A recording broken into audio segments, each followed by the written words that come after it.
નમસ્કાર દર્શક મિત્રો, કચ્છ ઉદય ટીવી સમાચારમાં આપનું સ્વાગત છે। હું છું નિર્દેશ બુચ। સમાચારની શરૂઆતમાં એક નજર મુખ્ય સમાચારો પર।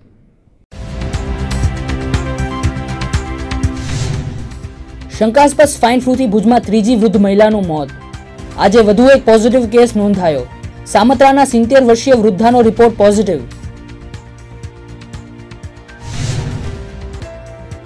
તેલ ચોરોએ આઈઓસીની પાઇપલાઇનમાં ડ્રીલ કરી 20 લાખના 35,000 લીટર ક્રૂડને વાવી દીધું। ભચાઉ પોલીસ મથકે અજાણ્યા શખ્સો વિરુદ્ધ ફોજદારી। એલસીબીને સોંપાઈ તપાસ। ભુજની 49 લાખની ચકચારી આંગળીયા લૂંટ કેસના 3 આરોપીને ભુજ લવાયા। વધુ 3 શખ્સોના ખુલ્યા નામ। ક્રિકેટના સટ્ટામાં હારી જતા રચ્યું હતું લૂંટનું ષડયંત્ર। કતલખાને લઈ જવાતા 1900 ઘેટા બકરા સાથે કંડલામાં 8 ટ્રકો ઝડપાઈ। બજરંગ દળ નવયુગ સંસ્થા સહિત જીવદયા પ્રેમીઓનું ઓપરેશન। 50 લાખનો મુદ્દામાલ પોલીસને સુપરત। ને છત્તીસગઢના માનસિક અસ્થિર યુવકનું પરિવાર સાથે 14 વર્ષે થયું પુનર્મિલન। પુનર્મિલનમાં બીએસએફ સીઆઈએસએફ પણ બન્યા સહભાગી। શંકાસ્પદ સ્વાઇન ફ્લૂના કારણે ભુજની જીકે જનરલ હોસ્પિટલમાં ત્રીજી મહિલા દર્દીનું મોત નીપજ્યું છે। ભુજના સંજોગનગરમાં રહેતા 66 વર્ષીય હેમલતાબેન કાંતિલાલ જોશીને સ્વાઇન ફ્લૂના શંકાસ્પદ લક્ષણો સાથે 3 દિવસ પૂર્વે હોસ્પિટલમાં દાખલ કરાયા હતા। રેસ્પિરેટરી ઇન્ટેન્સિવ કેર યુનિટમાં સારવાર લઈ રહેલા હેમલતાબેનની તબિયત આજે સવારે એકાએક લથડી હતી અને સાંજે 7:30 વાગે તેમણે દમ તોડી દીધો હતો। મૃતકના જમાઈ સંજય મહેતાએ હોસ્પિટલમાં પૂરતી સારવાર ના મળી હોવાનો આરોપ કર્યો હતો। દરમિયાન જિલ્લામાં આજે વધુ એક પોઝિટિવ કેસ સાથે સ્વાઇન ફ્લૂના કુલ દર્દીનો આંકડો 43 પર પહોંચ્યો છે। ભુજના સામત્રા ગામના 70 વર્ષીય વૃદ્ધાનો રિપોર્ટ પોઝિટિવ આવ્યો હોવાનું આરોગ્ય વિભાગે જાહેર કર્યું છે। સ્વાઇન ફ્લૂના વધતા સંકટ વચ્ચે ભુજમાં ગઈકાલે સાંજે આદિપુરની એક મહિલા દર્દીનું શંકાસ્પદ સ્વાઇન ફ્લૂથી મોત નીપજ્યું હતું। જોકે આ મહિલાના સ્વજનોએ જીકે જનરલ હોસ્પિટલમાં સમયસર યોગ્ય સારવાર ના મળી હોવાનો આરોપ કરી તેનો મૃતદેહ સ્વીકારવાનો ઇનકાર કરી દીધો હતો। હતભાગી પૂજાબેન રમેશભાઈ ભાવસારના સ્વજનોએ આ અંગે જિલ્લા કલેક્ટરને રજૂઆત કરી યોગ્ય પગલાં ભરવા માંગ કરી હતી। તેના પરિવારજનોનો આરોપ છે કે મૃતક મહિલાને ગઈકાલે સાંજે 4 વાગ્યે ગંભીર હાલતમાં જીકે જનરલ હોસ્પિટલમાં લવાઈ હતી, પરંતુ 2 કલાક સુધી કોઈ તબીબે સારવાર ના કરતા તેનું મોત નીપજ્યું હતું। આ તરફ જીકે જનરલ હોસ્પિટલના ડિરેક્ટર જ્ઞાનેશ્વર રાવે મૃતક મહિલાની 3 ડોક્ટરે સારવાર કરી હોવાનો દાવો કર્યો છે। વિવાદના પગલે સમગ્ર બનાવની ઝીણવટભરી સમીક્ષા કરી જરૂર જણાય દોષિત કર્મચારીઓ સામે પગલાં ભરવા રાવે આશ્વાસન આપ્યું હતું। ગઈકાલે તારીખ 21ના અમારા આદિપુર સમાજની મહિલા અહીંયા જનરલ હોસ્પિટલ અદાણી હોસ્પિટલમાં દાખલ થયેલી હતી, જેને સ્વાઇન ફ્લૂનો રોગ હતો। 4 વાગે દાખલ થયેલી હતી ત્યારે અહીંયા અધિકારીઓ કોઈ પણ હાજર નહોતા, ડૉક્ટરો પણ કોઈ હાજર નહોતા અને એની યોગ્ય સારવાર ન મળતા એનું સાંજના 6 વાગે કરુણ મૃત્યુ થયું છે। જવાબદાર અધિકારીઓ કોઈ હાજર નહોતા, એને ટ્રીટમેન્ટ પણ યોગ્ય મળી નથી અને આજે પણ એને અમે વિરોધ કરીએ છીએ અને તેને આજના વર્તમાનપત્રોમાં જે આવ્યું છે સમાચાર કે એને વેન્ટિલેટર ઉપર રાખેલી હતી અને ટ્રીટમેન્ટ મળી છે તે સદંતર ખોટી છે અને પાયાવિહોણી છે। અમે એનો સદંતર જાહેર વિરોધ કરીએ છીએ અને અમારા સંબંધી સમાજની મહિલાને યોગ્ય સારવાર ન મળતા તેનું મૃત્યુ થયું છે। તેના માટે જવાબદાર અધિકારીઓ કલેક્ટરશ્રી તથા મેડિકલ સુપ્રિન્ટેન્ડન્ટ યોગ્ય પગલાં લે તેવી અમારી એકદમ આગ્રહભરી માંગણી છે। હવે અમારો આખો ગાળો 4:25થી લઈને 6:40 સુધીની છે। 4:25થી ગાડીને 6:40 સુધીમાં 3 ડૉક્ટરો જોઈ ગયા છે અને એને નેબ્યુલાઇઝર આપી દીધું છે, બાયપાપ વેન્ટિલેશન આપ્યું છે। બાયપાપ વેન્ટિલેશન એ લોકોને ગેરસમજણ હતી કે સાહેબ તમે વેન્ટિલેશન ના પાડો છો। બાયપાપ વેન્ટિલેશન એટલે આ દવા નાખીને જે દવા આપવાની। હવે આમાં ઇશ્યુ શું થાય છે કે ભાઈ હકીકતમાં જો ડિલે થયું હોય તો નેચરલી અમારી ફરજમાં આવે કે ગમે એમ કરીને એ ડિલે ના થવું જોઈએ, એના માટે પગલાં લેવાનું, બરાબર। જો એના છે ને ફિક્સ્ડ પ્રોટોકોલ હોય કે ભાઈ જ્યારે પેશન્ટ આવે એને કયા દર એને આના છે ને ડિફરન્શિએશન હોય કે ભાઈ એને ક્લાસિફિકેશન આવે, ક્લાસિફિકેશન પ્રમાણે કયા દર્દીને પહેલાં લેવું પડે એના ક્લાસિફિકેશન હોય। H1N1 પ્રૂવડ કેસ હોય ને તો એ ડૉક્ટરની સહી વગેરે અમે રેસ્પિરેટરી આઈસીયુમાં ના મોકલી શકીએ। તો એ જે પણ ડૉક્ટર ત્યાં હોય એ ફિઝિશિયન પાસેથી પરમિશન લેવા જવું જ પડે। હવે આમાં મુદ્દો એટલો જ છે, દર્દીને સગાનું કહેવું એવું છે કે સાહેબ એ જઈને એક્સરે બતાવીને પરમિશન લઈ આવે એમાં વાર લાગી, બરાબર। અને અમારા માણસો એમ કહે છે કે સાહેબ અમે જઈને તરત જ સાહેબને ફોન કર્યો તો સાહેબે કીધું તું મને એક્સરે બતાવી દે અને એમાં જો લાગતું હોય તો આપણે ઉપર લઈ લઈશું। હવે આ બધું ગાળો 45 મિનિટનું થયું છે, બરાબર, જે રીતે અમે તપાસ કરી।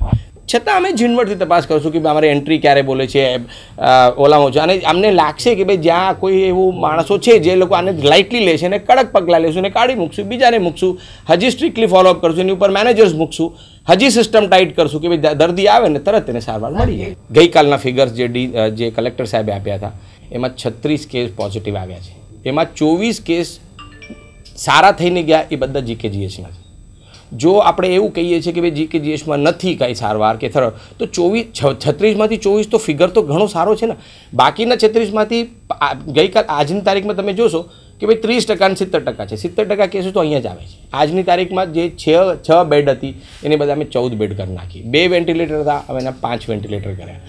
ભચાઉ નજીકથી પસાર થતી IOCની મુન્દ્રા પાણીપત ક્રૂડ પાઇપલાઇનમાં પંક્ચર કરી ઓઇલ ચોરી કરવાના પ્રકરણની ગત મોડી સાંજે ભચાઉ પોલીસ મથકે વિધિવત ફોજદારી ફરિયાદ નોંધાઈ છે, જેમાં અજાણ્યા શખ્સોએ પાઇપલાઇનમાં ડ્રિલિંગ કરી 20 લાખ રૂપિયાની કિંમતના 35,000 લીટરનું ક્રૂડનું નુકસાન કર્યું હોવાનો આરોપ કરાયો છે.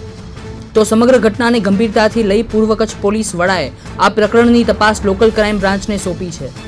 IOCના ઓપરેશન એન્ડ મેન્ટેનન્સ ડિપાર્ટમેન્ટના એન્જિનિયર કિરણ ગઢવીની ફરિયાદના આધારે અજાણ્યા શખ્સો વિરુદ્ધ ગુનો નોંધ્યો છે, જેમાં petroleum and mineral pipeline act, public property damage act સહિત IPCની વિવિધ ગંભીર કલમ હેઠળ ગુનો નોંધવામાં આવ્યો છે.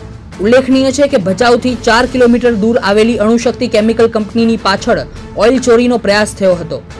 અજાણ્યા શખ્સોએ પાઇપલાઇનમાં કાણું પાડી ઓઇલ ચોરી કરવાનો પ્રયાસ કર્યો હતો. પાઇપલાઇનમાં પ્રેશર ઘટી રહ્યું હોવાનું કંપનીના મુન્દ્રા સ્થિત કંટ્રોલ રૂમના ધ્યાને આવતા તપાસ હાથ ધરાઈ હતી, જેમાં સમગ્ર બનાવ પ્રકાશમાં આવ્યો હતો. હેન્ડરીલથી પાડેલા પંક્ચરના કારણે પ્રેશરથી જતા ઓઇલનો 50 ફૂટ ઊંચો ફુવારો વછૂટ્યો હતો અને ચૌતરફ ઓઇલની નદી વહી નીકળી હતી. ઘટના સ્થળેથી એક હેન્ડરીલ મશીન અને 2 પાવડા મળી આવ્યા હતા. અંગત લાભ ખાતર રાષ્ટ્રીય સંપત્તિને નુકસાન પહોંચાડવાના કિસ્સા ભૂતકાળમાં પણ પ્રકાશમાં આવેલા છે. વર્ષોથી તેનું સુવ્યવસ્થિત ષડયંત્ર ચાલી રહ્યું છે, ત્યારે આ કેસની તપાસ પર પણ સૌની મીટ મંડાઈ છે. ભુજની આંગળિયા પેઢીના કર્મચારીનું અપહરણ કરી થયેલી 49 લાખની ચકચારી લૂંટ કેસના 3 આરોપીને પશ્ચિમ કચ્છ LCB ભુજ લઈ આવી છે. આરોપીઓની પ્રાથમિક પૂછપરછમાં વધુ 3 શખ્સોના નામ બહાર આવ્યા છે. અપહરણ અને લૂંટની ઘટનાને સુવ્યવસ્થિત ષડયંત્ર રચીને અંજામ અપાયો હતો. ઝડપાયેલા આરોપી જીતેન્દ્ર ઉર્ફે જીતુ જોશી અને સુખદેવ નામનો શખ્સ ક્રિકેટના સટ્ટા બેટિંગમાં ખુવાર થઈ જતા તેમણે સમગ્ર ષડયંત્ર રચ્યું હતું. આંગળિયા પેઢીમાં કામ કરનારા અનિલ પટેલ નામના શખ્સે જ આ ભુજની પેઢીમાં લૂંટની ટિપ્સ આપી હતી. સુખદેવ ઉપરાંત કનુ ભરવાડ અને મુકેશ પટેલ નામના 3 શખ્સોની સંડોવણી બહાર આવી છે. આ ત્રણેય હાલ ફરાર છે. લૂંટને અંજામ આપ્યા બાદ 6 જણાએ ભાગે પડતો માલ વહેંચી લીધો હતો. LCB 3 આરોપીઓને રિમાન્ડ પર લઈ સઘન પૂછતાછ હાથ ધરી નાસ્તા ફરતા 3 શખ્સને ઝડપી લેશે. લૂંટ કેસના 3 આરોપીની ગઈકાલે અમદાવાદ ક્રાઇમ બ્રાન્ચે ધરપકડ કરી હતી. સફેદ ઇન્ડિગો કારમાં તેઓ લૂંટના દરદાગીના વેચવા જતા હતા ત્યારે ઝડપાયા હતા. આરોપીઓએ ગત 24મી ડિસેમ્બરે ભુજમાં વહેલી પરોઢે H પ્રવીણકુમાર એન્ડ સન્સ નામની આંગળિયા પેઢીના કર્મચારીનું અપહરણ કરી 49 લાખની માલમત્તાની લૂંટ ચલાવી હતી. તો એ પછી પાછળથી આ માહિતીને ડેવલપ કરવામાં આવતા અને એમાં કુલ 3 આરોપીઓની ધરપકડ થઈ છે, જેમાં એક જીતેન્દ્ર જોશી કરીને છે અને એક જિગ્નેશ જાની અને એક અનિલ પટેલ. આ 3 વ્યક્તિઓ એમાં સંડવાયેલા છે અને એ લોકો પાસેથી જે કુલ 11 લાખથી વધુ કિંમતના દાગીના રિકવર થયેલ છે અને ઇન્ડિગો ગાડી જેના વપરાશ આ ગુનાના કામે થઈ હતી એ વાહનનો પણ પોલીસ દ્વારા કબજે કરવામાં આવ્યો છે. આ જે 3 આરોપીના જે ગુનાહિત ઇતિહાસ અગાઉ કોઈ લૂંટના ગુનામાં સંડવાયેલ ન હતા, પણ પ્રોહિબિશન અને જુગારના કેસીસમાં એ લોકોને સંડોવણી હતી અને એક એક્સટોર્શન કેસમાં પણ એ લોકો ઇન્વોલ્વ હતા. જેમાં બેચરાજી પોલીસ સ્ટેશન અને એ વિસ્તારમાં મહેસાણા જિલ્લાના વિસ્તારોમાં એના વિરુદ્ધમાં ગુનાઓ દાખલ થયેલા અને એમાં 2 આરોપી બેચરાજીના છે અને એક મહેસાણાના છે અને હજી પણ એમાં એક ભરવાડ છે જે મુખ્ય આરોપી છે, જે તમંચાનો જે હથિયારનો ઉપયોગ કર્યો હતો. ફરિયાદીને હથિયાર બતાવીને પછી એ લોકો એમને ગાડીમાં બેસાડીને અને વચ્ચે બેસાડી દીધા હતા નીચે, જેથી કરીને એને જગ્યાની ખબર નહીં પડે કે કઈ દિશામાં લઈ જવામાં આવે. એ મોડસ ઓપરેન્ડી દ્વારા આ ગુનો આચરવામાં આવ્યો હતો. એ કર્મચારી નથી, એ ત્યારે પૂછપરછમાં નીકળશે કે એમને ટીપ કોણ આપી રહ્યો છે, કોણ એટલે કોઈ આંગળિયા પેઢીનો કોઈ માણસ એમાં સંડોવણી છે કે કેમ એ તપાસ ચાલી રહી છે. પણ હજી સુધી આપણે પ્રાથમિક પૂછપરછમાં હજી સુધી ક્લિયર નથી થતું માહિતી અનિલને કોણ આપી. કંડલામાં કતલખાને લઈ જવાતા 1900 ઘેટા બકરાને જીવદયા પ્રેમીઓ અને હિન્દુવાદી સંસ્થાના કાર્યકરોએ બચાવી લીધા છે. ભારતીય નવયુગ સંસ્થા અને બજરંગ દળના કાર્યકરોએ ફ્રી ટ્રેડ ઝોન સર્કલ પાસે 8 ટ્રકો અટકાવી હતી. આ ટ્રકોમાં 1900 ઘેટા બકરા ઠાંસીને ભરવામાં આવ્યા હતા. પોલીસે પણ જાણ થતાં ઘટના સ્થળે દોડી આવી ઘેટા બકરા અને 8 ટ્રકનો કબજો લીધો હતો. પ્રાથમિક પૂછપરછમાં ટ્રક ચાલકોએ જણાવ્યું હતું કે આ ઘેટા બકરા જિલ્લાના વિવિધ ગામોમાંથી ખરીદવામાં આવ્યા હતા. તેમને અખાતના દેશોમાં મોકલવા માટે તુણા બંદરે લઈ જવાતા હતા. જોકે તેમની પાસેથી કોઈ પાસ પરમિટ મળ્યા નથી. પોલીસે અંદાજે 65 લાખનો મુદ્દામાલ કબજે કરી વધુ તપાસ હાથ ધરી છે.